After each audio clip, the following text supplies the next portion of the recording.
We're starting from question number 10 in this session. Alright, so as you can see, question number 10 is based on the chapter of joint products and byproducts. Again, a simple question.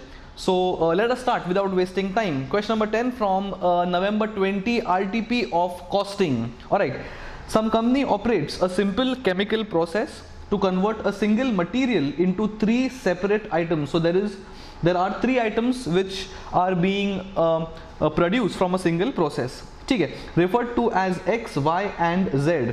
All three end products are separated simultaneously at a single split off stage. So there is one stage where all the three products are having their distinct identities as X, Y and Z. Okay, product X and Y are ready for sale immediately upon split off without further processing or any other additional cost. So when the stage of split off arises, X and Y can be sold readily at that stage. Okay. So if we want to further process them, it can be an option, but as of now it does not look like that. Okay. Product Z, however, is processed further before being sold. So Z is a product which has been further processed for the purpose of sale. X and Y are sold at the point of split off.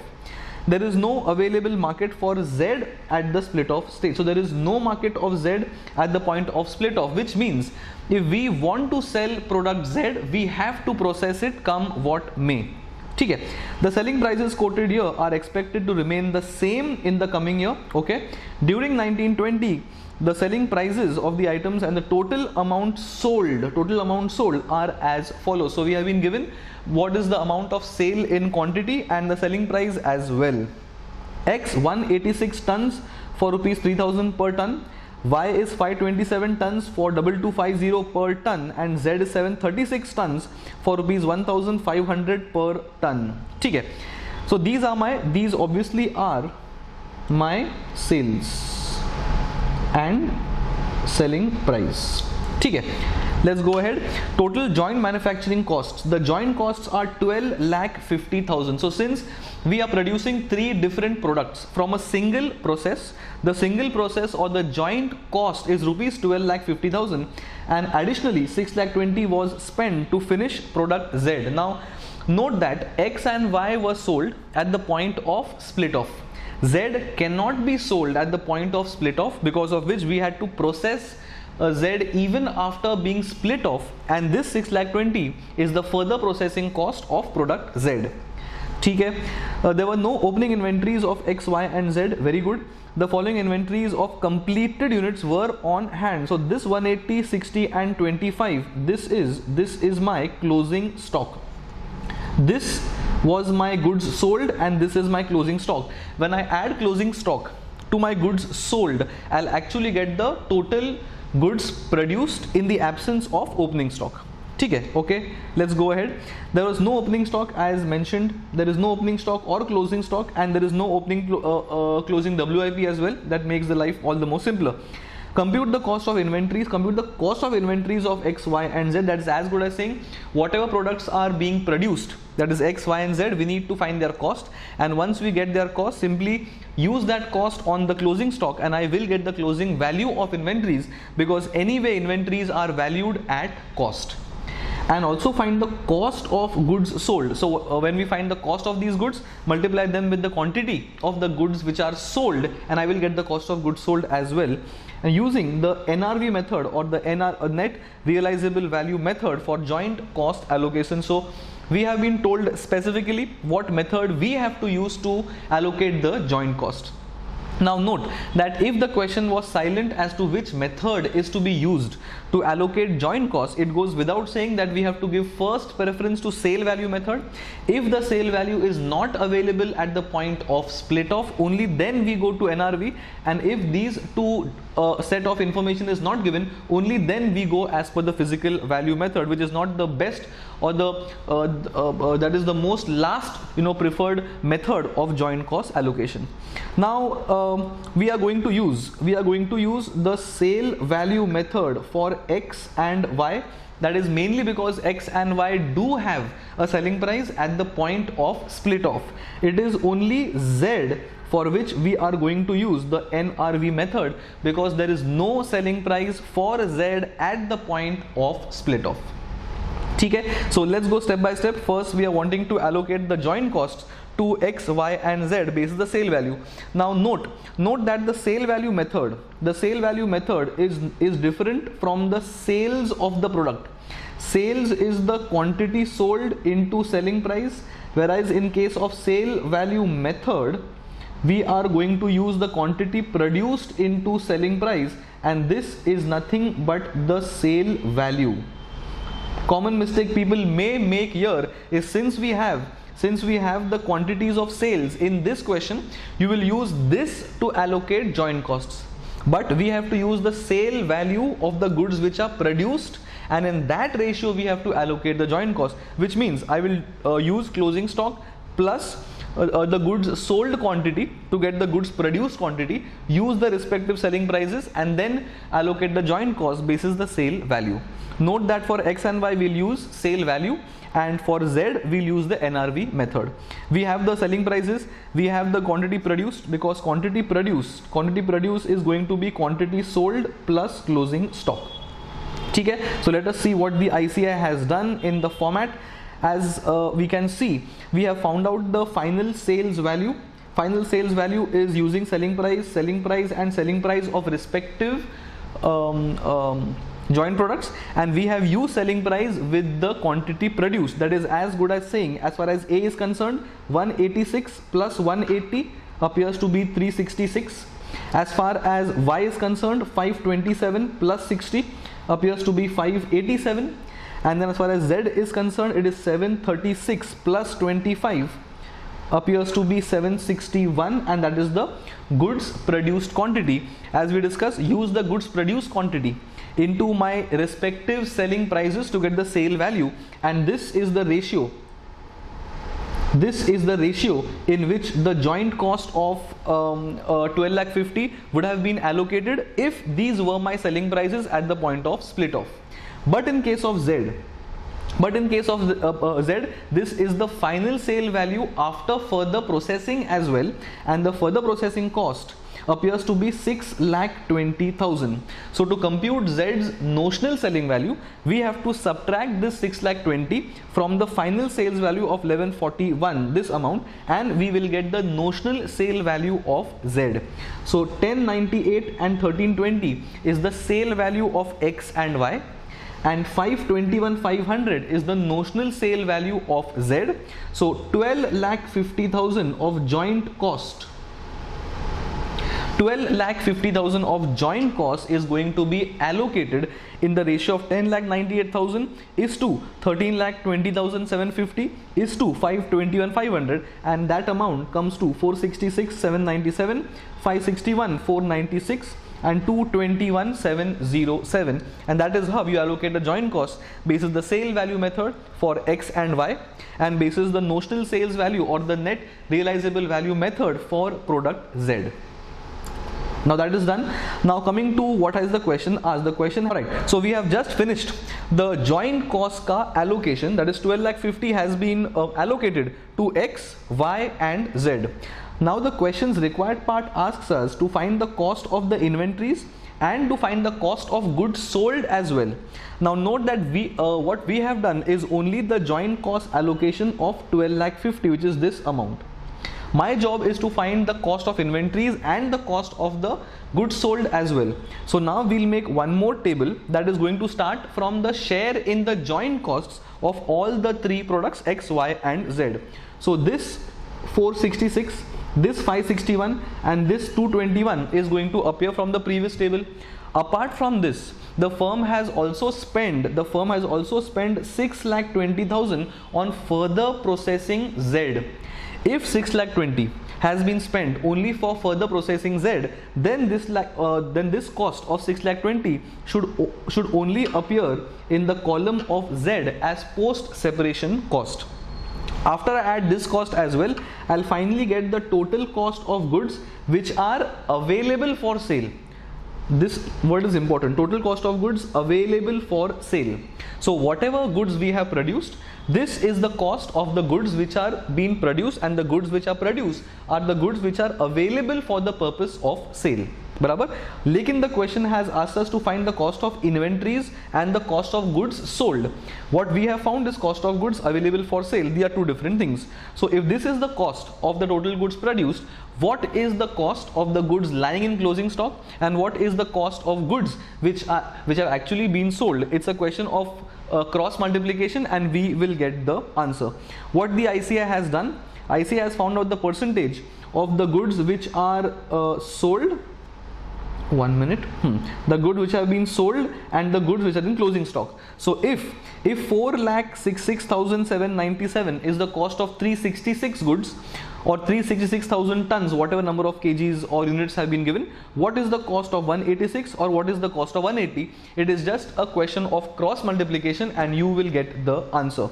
So what has the ICI done? Where is the math content here? Joint costs apportioned. Okay, this is simply the maths for joint cost apportionment which we have done. 466, 561 and 221.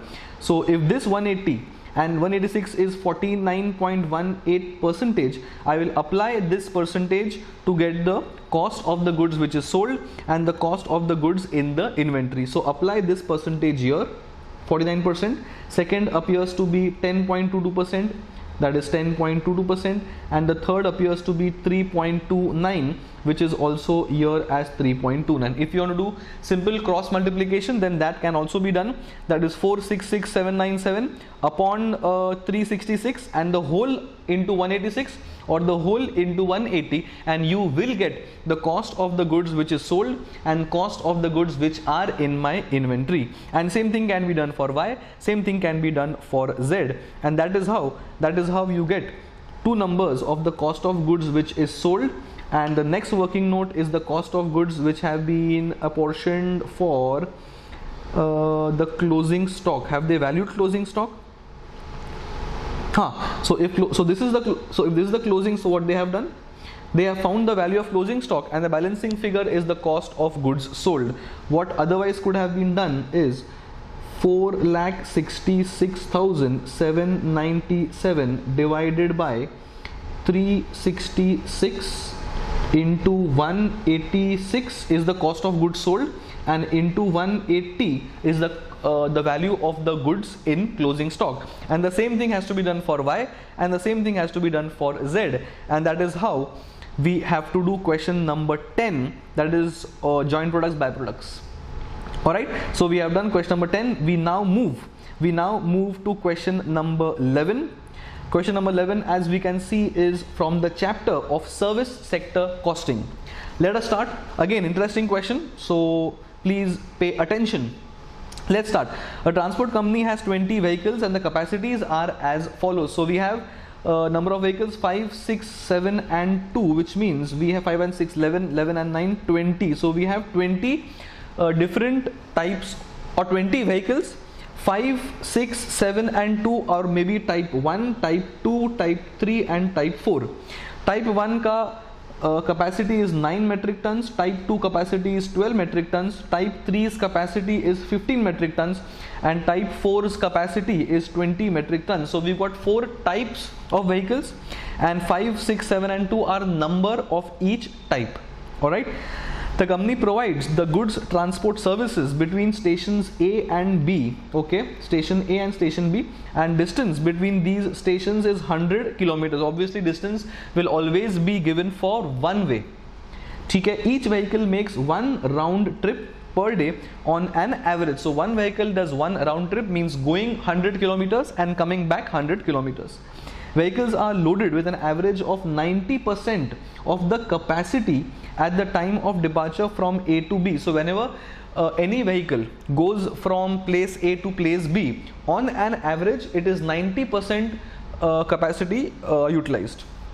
That is 90% of 100. 90% of the respective metric tons capacity. All right.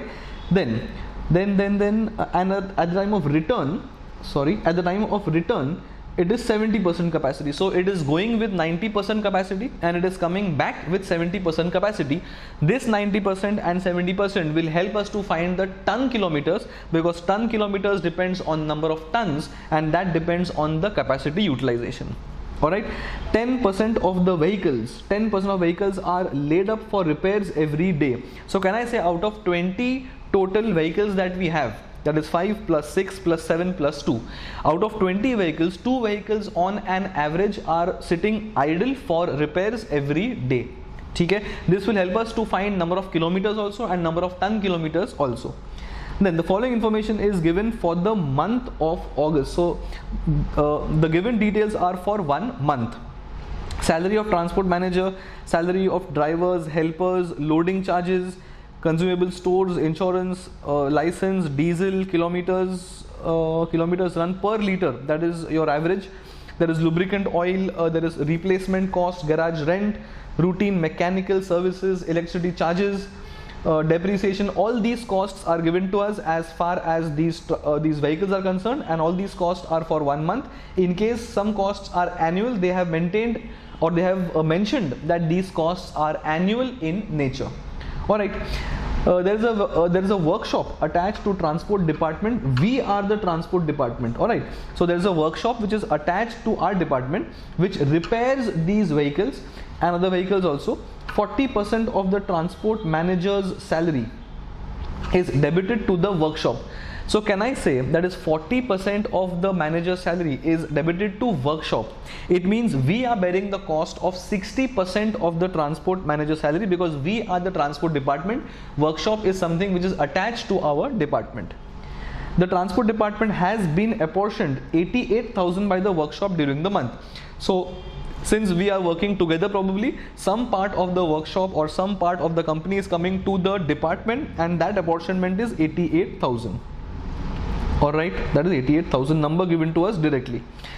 During the month of operation, we are working for 25 days. So every month we work for 25 days. Again, this will help us to find my number of kilometers or the number of ton kilometers.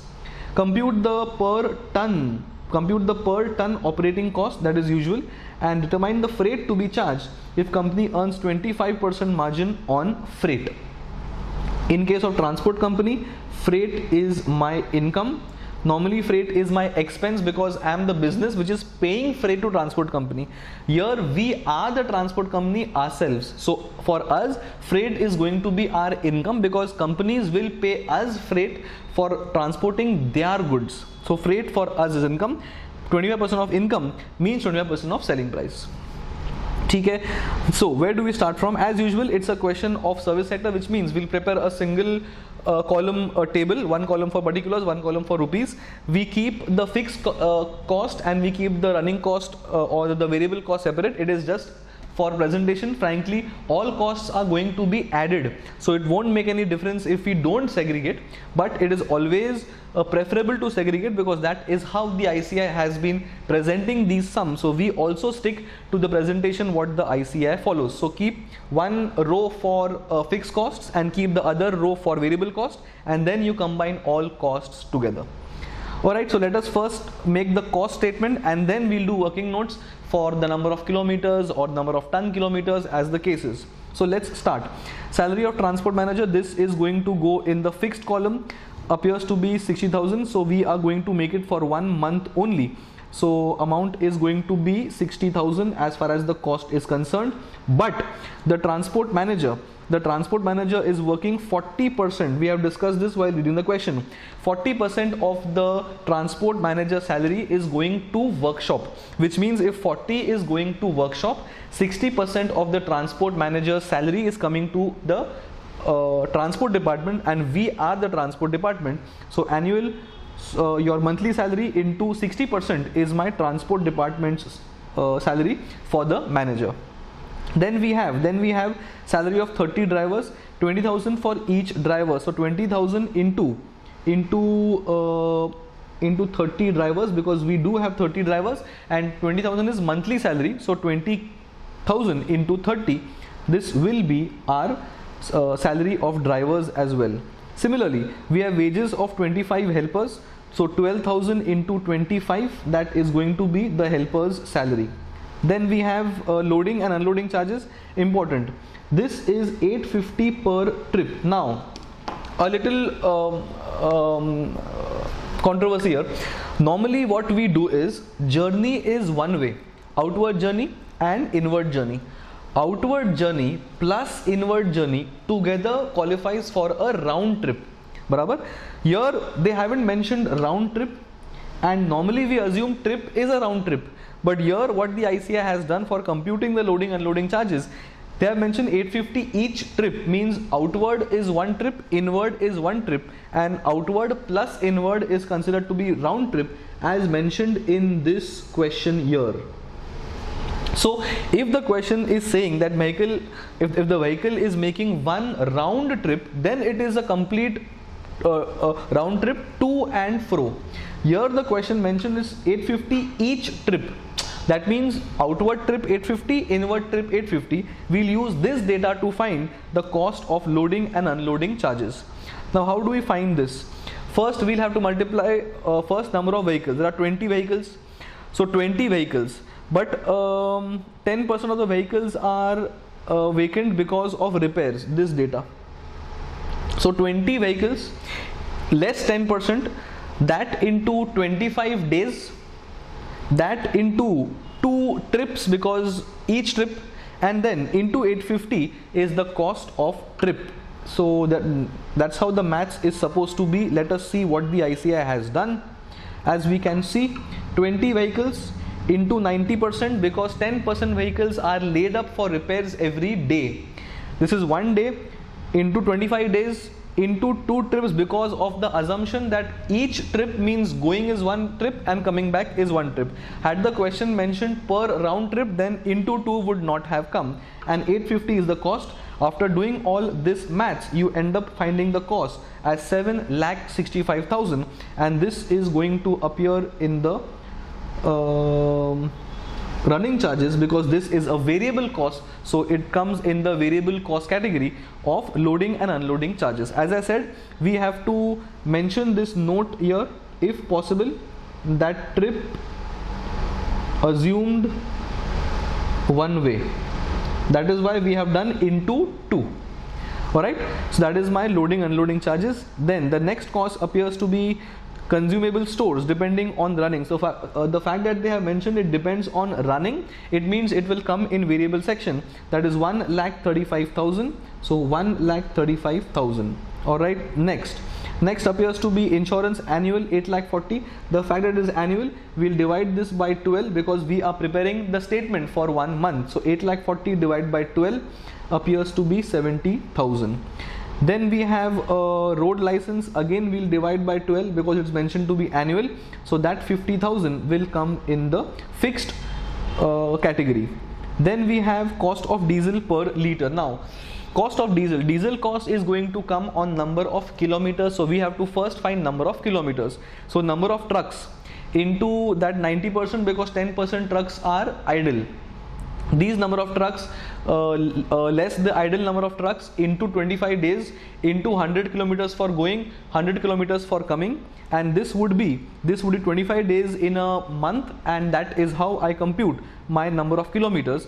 This will give me number of kilometers. I will use the data of 1 liter is 5 kilometers. I'll get number of liters, and once I get number of liters, that into my cost of diesel per liter, this will eventually help me to find the total cost of fuel. Alright, so let us see what the ICA has done as far as number of kilometers is concerned. What they have done, distance traveled by each truck. So 1 is 100 kilometers, that is one way, into 2 because 100 kilometers for going and 100 kilometers for coming.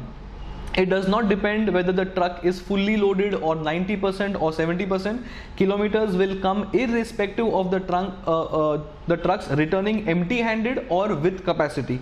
ठीक है, into 25 days because each month we are traveling for 25 days, into 90% because 10% of the times the trucks are in the laid down for the repairs. ठीक है, this is one truck is doing or one vehicle is doing these many kilometers. We have a total of 20 vehicles, so that number of kilometers into 20 vehicles is my total number of kilometers. 1 liter is doing 5 kilometers, so when I divide by 5, I will get total number of liters which are required to have these many kilometers. Once I get that, I will multiply this with the cost per liter, and this is the total cost that all 20 trucks are going to spend on the fuel. Note that we have already given the discount of 90%, so here I will use 20 trucks and I will not use 18, because that discount of 10% is already done in the calculation of 4,500. Alright, that is how we compute number of liters. Once we get number of liters, that number of liters into 78 becomes the cost of diesel, will come in variable cost as diesel, that is 14,04,000. Alright, that is my cost of fuel or cost of diesel. Then we have lubricant oil, 1,15,000 will come in the variable cost, 1,15,000, because this is more like a running cost. Then we have cost of replacement, since it is mentioned it is on running basis, it will come in variable, 4,25,000. So 4,25,000 has come in the statement. Then we have garage rent annual, that is again I will divide by 12. Routine mechanical expenses will come in the statement, so 9 lakh divided by 12 will be my garage rent. Routine mechanical services is fixed in nature, so it is coming in the fixed category. Then we have electrical charges, that is 55,000, so this will come in the fixed charges. 55,000 has come in the fixed charges. Then we have depreciation of vehicle on time basis. The fact that it is on time basis, it means it is a period cost, so 6 lakhs will come in the fixed charge column of 6 lakh. Apart from this, the question had mentioned that the workshop has given us a cost of 88,000. This is obviously not depending on the running of vehicles, so it is a period cost, will come in the fixed category. So as you can see, there is a tick mark on all the costs in the statement, which means we have covered everything. Once we bifurcate costs as per fixed costs and as per variable cost, have a habit of totaling the fixed cost separately and the variable cost separately. Frankly, as I mentioned before as well, it is going to make no difference on the mathematics, because eventually we are going to add up everything. Total cost appears to be 50,18,000 for all the 20 trucks combined together, fixed and variable combined, for the entire month of August. Then my job is to find the number of or the cost per ton kilometer. So it is now my job to compute ton kilometers. Now for ton kilometers, I will have to use 70% capacity while returning and 90% capacity while going out, and this is how I will compute my ton kilometers. So what the ICI has done, now different trucks have different capacities, as you can see in this column. So what we'll do as far as truck 1 is concerned, 5 vehicles into 9 metric tons.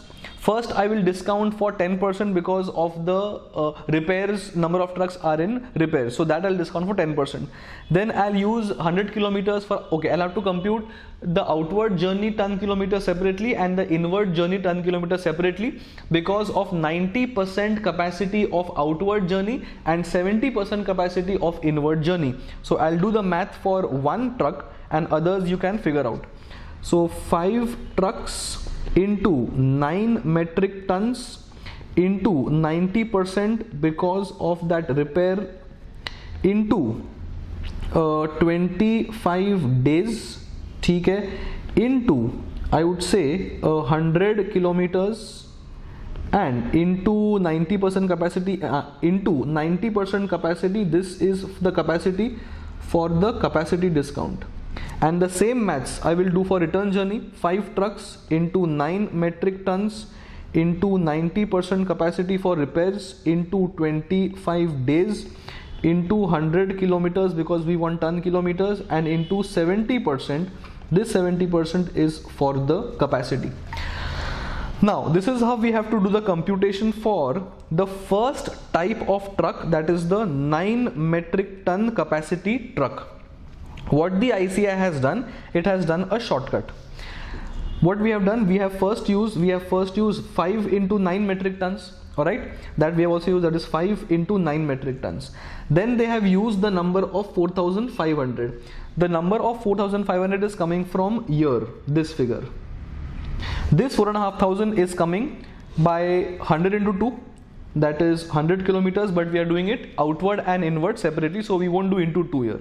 Then we have used 25 days, so we have used 25 days as well. We have used 90%, so we have used 90% capacity as well. And this, this is for this, and this 90% is for the discount for the capacity. That is how the ICI has computed the number of so this 90% is here. Alright, what the IC has done is it has done 90% in the first bracket and then plus 70% in second bracket, and they have divided by 2 to get an average, and we are doing 90% separately and 70% separately. So this is how we need to do the maths separately if required. Otherwise we can do combined maths what the ICI has done. So if you haven't understood what the ICI has done, so we have to compute the number of ton kilometers separately for different trucks. That is 5 trucks, 9 metric tons, 90% discounting for repairs, 25 days of a month, 100 kilometers because we are computing outward journey, and outward journey the truck is loaded for 90% capacity. Same thing for inward journey, 5 will remain constant because number of trucks are 5, 9 will remain constant, 90% will remain constant, 25 days will remain constant, 100 will remain constant. The only thing that will change is on the return journey the truck is loaded with 70%, so I will use 70%. Alright, ऐसे करते करते you will get all the different ton kilometers for all the 5 trucks, and if you total everything it comes to these many ton kilometers. So what I'll do is I will do one more truck calculation for ease. Now for second truck appears to be for 1 minute guys, I'll put this on silent. Second truck capacity appears to be, let us see from the question only for ease, appears to be 12 metric tons. So how do we compute second truck ka ton kilometers? Second truck ka quantity will also be taken into consideration, 6 vehicles. So for second truck it is 6 trucks. What I'll do is first I'll do for outward journey. Outward journey it is 6 trucks into 12 metric tons into 90% capacity for repairs into 25 days of a month into 100 kilometers because it is going out into 90% on the outward journey capacity. Similarly, inward journey, 6 trucks of 12 metric tons into 90% because of repairs into 25 days of a month into 100 kilometers while returning, and while returning back we have 70% capacity. So if one row is for 90% and if the other row is for 70%, all other things remaining same, the ICI has simply done 90% plus 70% divided by 2. Okay, that is how we compute number of ton kilometers, and once we get total ton kilometers we'll use that figure here and we'll ultimately find the cost per ton kilometer that the question has asked. This is the cost.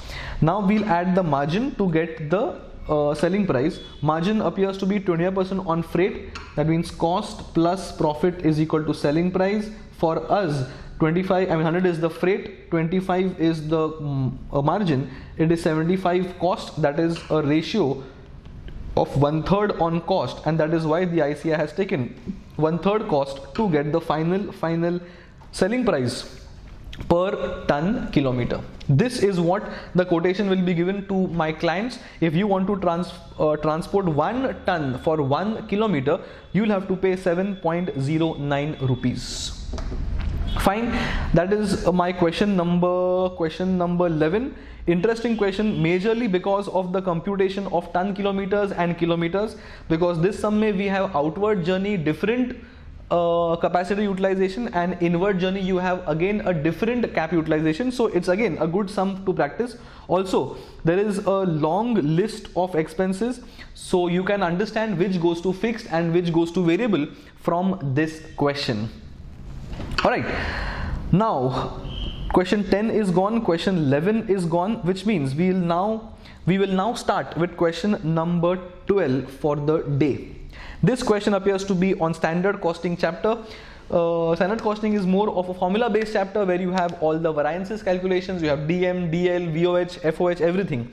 So this question I think is predominantly on DM and DL, and they have asked variable overhead expenses and fixed overhead expenses ka parent variance only. So fairly simple question because all data is given to us directly, so not very difficult. Let us start please. Following is the standard cost of a product X. Okay, so we have a product whose standard cost is given. The meaning of standard cost means what should be used on or in one finished goods of the product. So the standard is 10 kgs of material should be used and the material should be purchased at 90 per kg. The standard says 1 FG should take 8 hours for production for the labor and I should hire the laborers at 100 per hour. Variable cost is 15 per hour. As I always mention in all my classroom sessions also, these hours and these hours will always be the same, because if laborers are working for 8 hours, it is only 8 hours on which the variable overheads are going to be incurred. Similarly, absorption is 400. This is obviously per unit, but if I want to find my absorption per hour, I will divide 400 with the labor hours and I will get absorption per hour as well. Alright, ठीक है. Total cost appears to be 222 or 2220. That's my standard. This should be in normal situations. Actuals may be higher, actuals may be lower. ठीक है. Now the output which I am budgeting is 2000, ठीक है, and the actual output is 1800. Now note that for any variances are always compared for actuals only.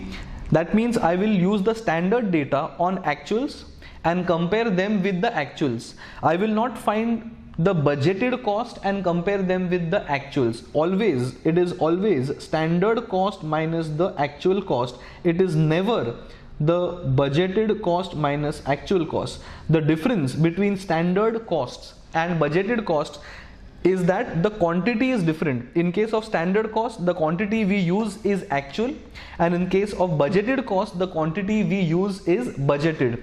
Both the standard costs and budgeted costs are found out using the standard budgeted rate, but it is only the quantity which is different for standard and actuals. Then actuals are these many kgs at 92 per kg, these many hours at this per hour. Overheads actuals are so and so and fixed are so and so. What do we have to compute? The top 3 variances are direct material cost variances. The next 3 variances are direct labor cost variances, and 7th and 8th are individual variable cost variances and fixed overhead cost variances. Obviously these two are the parent variances or the total variances. That's how we have done in the classroom section, that we call the parent variances split between rate and usage and etc etc. Fine. So as far as your material cost, so we'll go variance by variance. We'll first talk about direct material cost variances, then about labor, and then third and last about the overhead variances. Now, in case of the formula in material usage variance, it is standard quantity minus the actual quantity into my standard rate. In case of price variance, it is standard rate minus actual rate into actual quantity, and material cost variances is standard cost minus actual cost. Now, as far as the usage is concerned, standard quantity. Now, standard quantity is actual quantity into the standard per unit, which appears to be 1800 actual. So for all the variance purposes, we are going to ignore the 2000 units ka data. So 1800 into 10 kg standard usage appears to be 18,000. So 18,000 is coming here, standard quantity. Actual quantity will come from here, that is 17,800. So 17,800, and this is to be multiplied with the standard rate. Standard rate is going to be 90, so 90 will be used here, and we get the variance as 18,000. Since the actual usage is lesser than the standard usage, which means we should have used 18,000 for producing what we have produced, but we have used 17,800 for what we have produced, so we have saved on 200 kgs. That is why the favorable variance exists. Same thing, price variance. As far as price variance is concerned, standard rate appears to be 90, actual rate appears to be 92, and the actual appears to be 17,800. So it's 90 minus 92 into 17,800. The actual purchase price is higher than the standard, because of which the total variance, the price variance appears to be adverse in nature. Then coming to material cost variance, this appears to be the parent variance, that is standard cost minus actual cost. Standard cost, as I said, is always on the actuals, so I will use actuals, and standard will use the standard rate, that is 90, and actuals will use the actual kgs into actual rate. And if I compare these two, my actual appears to be higher, because of which the variance is adverse. If you add 18,000 favorable and 35,600 adverse, you are going to get 17,600 adverse. That is how my material cost variances parent ka ties up. Total parent variance is always the summation of usage variance and price variance. Moving on, labor efficiency variance, that is more like time variance. So we have standard time. Standard time appears to be 18,000 into 8 hours. 18,000 actual into 8 hours standard appears to be 8,864. So 14,400 is the standard hours. So rate variance is standard hours minus actual hours into my standard rate. We have just found out the standard hours to be, they have given the max, these many. So 14,400 is the standard hours, 14,000 is the actual hours are coming from here, and this into my standard rate of 100, that is coming from here, and that is how I get my variance. The actual hours appears to be less, because of which the nature of the variance is favorable. Moving on, rate variance. Standard rate appears to be 100, actual rate appears to be 104, actual hours appears to be 14,000. So 100 minus 104 into 14,000, it's again adverse, because you have actually paid more than what you should have paid per hour. Then comes labor cost variance. As I said, it's always standard minus actual. Standard will come using the actual hours, standard hours. So standard hours we have found above. These standard hours into my standard rate minus actual hours into actual rate. My actual appears to be more, because of which the variance is adverse. If I add 56,000 adverse to 40,000 favorable, I am ultimately going to get 16,000 adverse, and that is my labor variance. This is all very standard. There is no complication here, there is no hidden adjustment here. It is very, very simple. We have simply inputted all the numbers from the given table in our standard formulas to get all these numbers. Moving on, variable cost parent variance, that is standard cost less actual cost. Variable overheads are always computed on the hours from the labor hours only. However, if I'm talking about if there would have been some idle hours, then the variable cost variances is always found on the net hours, that is the hours after netting off the idle time. Here there is no idle time, so I'll use same number of hours. Standard rate appears to be 15 per hour, so use that rate here and subtract that from the actuals, and the actuals must be more, because of which the variance is adverse. In case of fixed overhead parent variance, it is always absorbed minus actuals. Mentioned here, absorb minus actual. Absorb will always be done on the basis of actual output into absorption rate, obviously per unit. So actual output into absorption rate, this will give me the absorbed overheads. Compare that to actuals. Actuals is more, because of which the variance is adverse.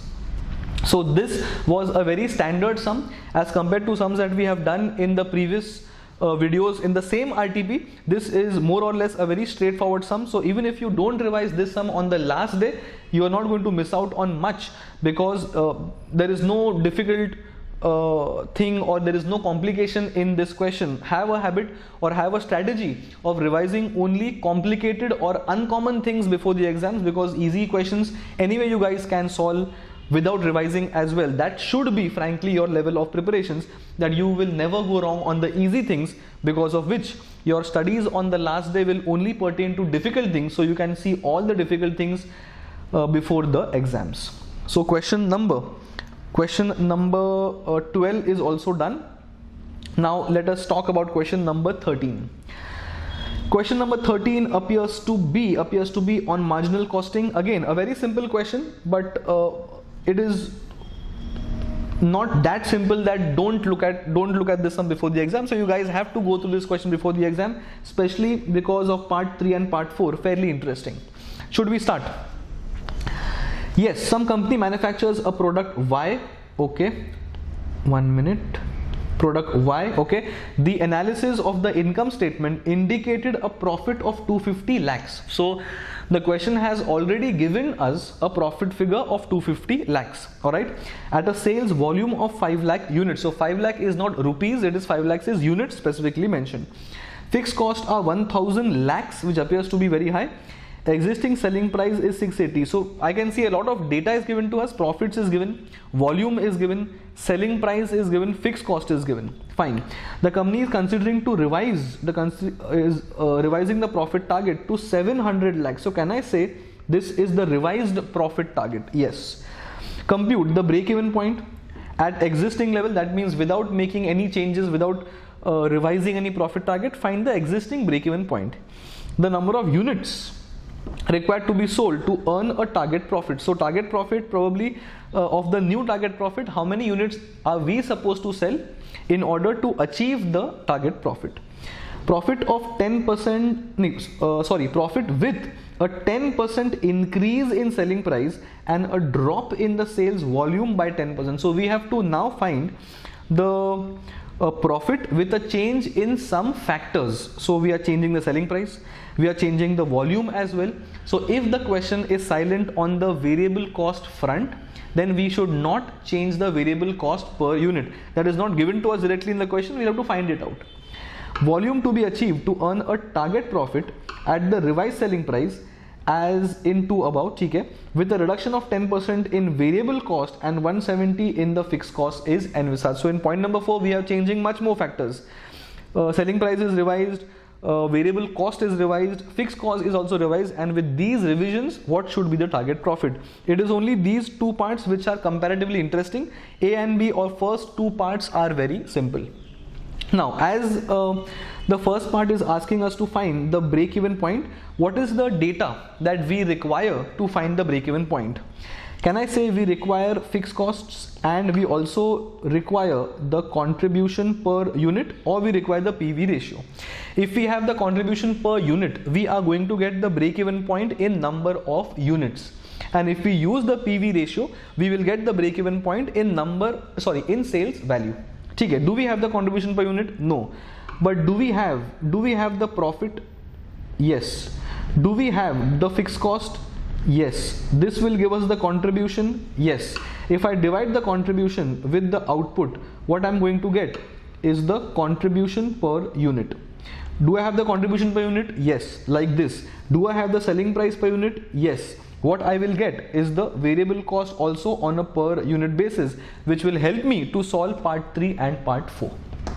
Okay, so once we go reverse, we find everything. Once all data is what we have found out, then we use that data on other parts of the question. Let us start. As I said, we first start from sales. Frankly is not required because amount is given to us directly. That's okay. Fixed cost, 1 minute. Fixed cost is 1000 lakhs. I think we are doing it in lakhs. Then we add the profit. Once we add the fixed cost with the profit, we are going to get something called as the contribution. And once I divide the contribution of 1250 with the volume of the goods sold, that is 500 or 5 lakhs. 5 lakhs, we are going to get the contribution per unit. All right, selling price is known, contribution is known. So once I subtract 680 from the contribution per unit, I am ultimately going to get the variable cost of 430 on a per unit basis. Okay, this is how I get my variable cost per unit. This will help me in other parts of the question. Now what is the first required part? They asked us to find the break-even point. Now fixed cost is given to be as 1000 lakhs. This is here. We have just found the contribution to be 250 per unit. We have found it to be here because target contribution could be or the total contribution could be found out, divided by the volume, I get the contribution per unit, and that is used here. 1 minute here, and we get the break even point in terms of number of units. Simply use this with the selling price that is given to us directly, and we will get the break even point in terms of rupees as well. Simple. So first part is done, where we have found the break even point in units and in rupees. So first part is sorted. Second part, the number of units required to be sold to earn the target profit. Now, number of units required to be sold to earn target profit appears to be this 700 lakhs. So we go reverse. Target profit is known. Add the fixed cost, we get the contribution, divide by the contribution per unit, and we will get the number of units. As I said, fixed cost is known, revised profit is given to us, we get something called as the target or the revised contribution or desired contribution, as mentioned here, desired contribution, and that desired contribution of 17 divided by this contribution per unit is ultimately going to give us the number of units that we require to be, or we require to sell so as to achieve the target revised profit of 700 lakhs. Part 2 is sorted.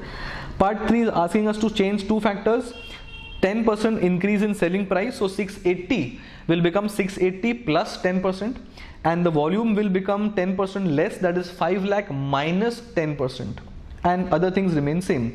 So 680 will now become 680 plus 10%, and 5 lakhs will now become 5 lakh minus 10%, that is 4 lakh 50,000 units, and the new SP 748. Simple. So 748 into 4 lakh 50,000 should be the sale value. Variable cost will remain the same because the question is silent in part number 3. So this will get the variable cost. This will give me the contribution. The question is silent in part 3 as far as fixed cost is concerned. So fixed cost remains the same. After all this add and less, we get the profit in case we want to revise two factors, volume and selling price. Now what the question says in last part, change the revised selling price, that is the selling price we took in part 3 now. Reduction of 10% in variable cost. So variable cost was 430, will now reduce that by 10%, and 1,000 lakhs was my fixed cost. I'll reduce 1,000 lakhs by 170 lakhs to get the revised fixed costs. Volume is what we're supposed to find out. So let us go reverse. As I said, revised fixed cost is nothing but the old fixed cost minus 10%. We get that as 387. We have already found out the SP as old SP plus 10%. The new revised fixed cost are 1,000 minus 170, that appears to be 830 lakhs. Revised contribution is the revised selling price. Let me use a different marker out here. The revised contribution is the revised selling price, that is 680 plus 10% minus variable cost. Variable cost we have just found here, that is after subtracting 10% for the change, and we get the revised contribution per unit. The desired contribution is the revised fixed cost that is coming from here, plus the target profit of 700 lakhs, that is the revised contribution, and the revised or the desired contribution both mean the same thing. The desired or the revised contribution upon the new contribution per unit coming from here is going to give me the number of units that need to be sold in order to get the revised profit using all the revised input of change in SP, change in VC, change in the FC as well, and this is my revised target to achieve that particular number. So that is the end of question number 13 as well. So we have solved 10, 11, 12, 13. So now we are marching towards question number 14, and this question is on the chapter of budgetary control. Should we start? Yes, let us start please. Question number 14 on budgetary control. The information of Z Limited for the year 31st March 2020. So 31st March 2020 is the year end. We have been given the annual information. We have the info of direct material, direct labor, variable cost, fixed cost, other variable cost, other fixed cost as well. Profit is simply given to us and the sales are given. Okay, so a proper statement is given having data of sales, cost and the profits as well. Good. In the year, the company manufactured two products, X and Y. So we have two FGs. The output and the cost were as follows. So X ka output and Y ka output is known. Selling price of each is known. Direct material cost is also known. Okay. And the wages is also known. Very good. Variable factory overheads are absorbed as a percentage. They are absorbed as a percentage of wages. That means they go hand in hand with wages. There is a proportionate change in variable overheads and the proportion is in exact same sync with the wages. So if wages are doubled, the variable costs are also double, much like the variable costs behave. And other variable costs are computed as, okay, X ka hai 40 on a per unit basis and Y ka it is 70 on a per unit basis. So they have given us how to compute the other variable costs. Okay, for financial year 2021, due to a pandemic, they have included pandemic questions in the RTP. We all know pandemic. Okay, it is expected that the demand for the product X and Y will fall by 20 and 10% respectively. So there is a change in the volume of the expected output of X and Y. It's also expected that the direct wages will rise by 20% and other fixed costs by 10%. So there is a change in the wages also and the other fixed costs also. Products will be required to be sold at a discount of 20%. So my selling price is also impacted. This is nothing but the changes that are expected to happen in the next financial year. Alright, prepare what? Prepare a product wise profitability statement on the marginal costing method. Now what do you mean by marginal costing method? We start from sales, we subtract the variable costs, we get the contributions. Obviously contributions are going to be product wise because we are doing sales minus variable cost product wise. Contribution from X plus contribution from Y is going to give us the total contribution, and this total contribution will be subtracted from the total fixed cost. That means there is going to be no allocation of fixed cost, because fixed cost allocation is a concept of absorption costing, and the question has asked us particularly to solve the question basis marginal costing. ठीक है. Then prepare a budget for 2021. Budget obviously means a budgeted profit statement. So like the way we have prepared the actual situation for 1920, we'll prepare the budgeted situation for 2021 using all these numbers of new sales, new variable cost or new volume, etc, etc. So first things first, let's focus on the first part, that is product wise profit statement on marginal costing method. Very simple. We have the sales, we have the volume, we have selling price, we have direct material cost, we have wages on a per unit basis. We also know the relationship between the other variable cost with the wages. We know the relationship of the other variable costs as well, these ones. And once we get the contribution, it is all a matter of subtracting the total fixed cost from the total contribution to get the profits as per marginal costing approach. So what the statement is made of? First we'll make one column for X, one column for Y and one column for total. So we have the output, we have the selling price, we get the sale value. Simply multiply selling price with the volume, common sense, to get the sale value. Direct material, we will use the material cost on a per unit basis, multiply it with the output. Again use the material cost on a per unit basis, multiply with the output. I'll get the material cost as well. As you can see, 17 lakh 50 is total material cost. That ties up with total material cost here. Common sense. Then direct wages, again find out the wage per unit appears to be 90 and 132.5, and use that 90 and 132.5 with the respective output of X and Y, because these are variable costs per unit.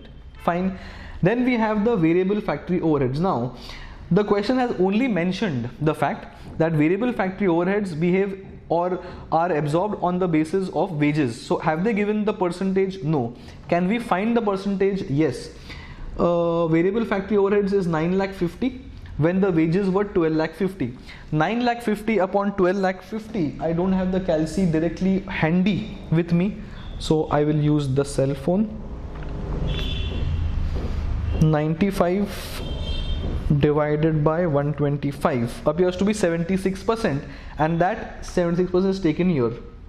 So 76% of 7,20,000, that is the wage content, and 76% of 5,30,000, which is again the wage content. We are using a common percentage on the wages cost because the question has said that variable factory overheads are going hand in hand with the wage content. Then comes the variable costs. Variable cost appears to be 40 per unit and 70 per unit for X and Y. We have the output. Use 40 and use 70 on the output and we get the variable costs as well. If I subtract all my variable costs, that is DM, DL, variable and variable. If I subtract all my variable costs from the sales, I am going to get the contribution, and this contribution obviously is going to be product wise because variable costs are also product wise. Don't allocate fixed cost in X and Y because marginal costing concept is not going to allocate fixed cost anytime, because marginal costing concept always considers the fixed cost to be period costs. So total contribution of X, total contribution of Y, that is 24,50,000 as gross contribution. From them I will subtract the two fixed costs of 12 lakh and 4 lakh, appears to be 16 lakhs. So 12 lakh and 4 lakh subtracted, I will get the profit in the existing situation, that is 1920. In the second part, we're supposed to go ahead and change some numbers. Volume has to be changed. Volume has to be changed for 20 and 10%. Wages will increase by 20%. So whatever is the wage cost, add by 20%. Other fixed costs by 10%, so gross fixed costs bring it down by 10%, and the selling price is also going to be reduced by 20%. So have all these changes and find the revised profit. Starting with the volume, volume is falling by 20 and 10%, so volume is 8,000 minus 20% and 4,000 minus 10%. Appears to be 8,000 ka 80%, that is less 20%, and 4,000 ka 90%, that is minus 10%. We get the revised volume. Revised selling price is old selling price minus 20% or into 80%. This is also 80% because both products selling price is coming down by 20%. We get the sale value. Use the new selling price on the new volume and get the sale value. Material cost, the old material, now the material cost is going to increase by how much? Wages is going to increase. So material cost will remain the same in all likelihood. So 140 and 157.5 has remained the same, but use them on the new volume of 6,400 and 3,600. We get the material cost. Wages, the wage rates have increased by 20%. So wage rates was 90 and 132.5. Simply add 20% to get the new wage rate per unit. So when I add 20%, I get the new wages as 108 and 159, that is 90 plus 20% and 132.5, I think.